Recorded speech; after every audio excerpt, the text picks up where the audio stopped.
Settle bodies, settle bodies.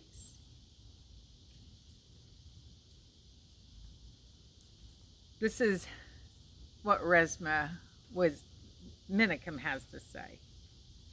In an ideal world, when a conflict starts to boil, when things or a situation start to become enraging, you'd be able to leave the room, take 10 deep breaths, meditate for 5 minutes, walk around the block, and then come back and deal. But we don't live in an ideal world. We live in the real world. In the real world, things happen quickly. And you know what? Sadly, at this particular moment in history, disrespect and discord is the name of the game. And it can quickly become enraging. And these are actually strategies that are emerging in the world.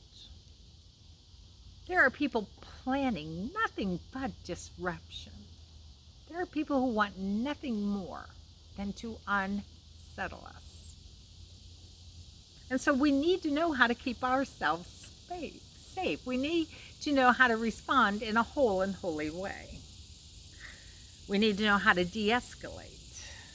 We need to know how to navigate conflict and disruption. And that's what this series is about. The first anchor is the first thing we do when we notice something's happening, when a conflict is happening. First thing we do is settle and center and soothe ourselves.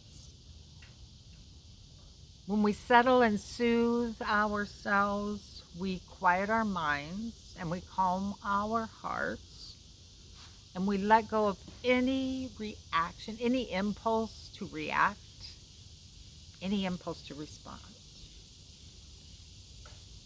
We inhale holiness. We breathe out peace. That's a way of centering and settling. And there's a lot of others. So there are handouts available with more information and tangible ways to practice. And there are beads.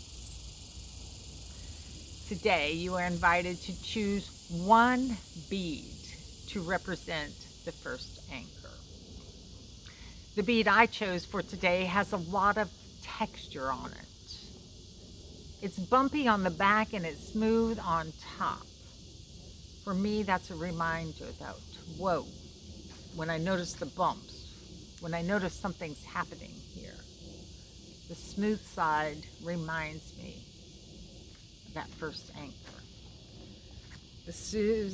The bead reminds me to soothe, to breathe deeply, to settle. Put your bead on a string and bring it back with you next week.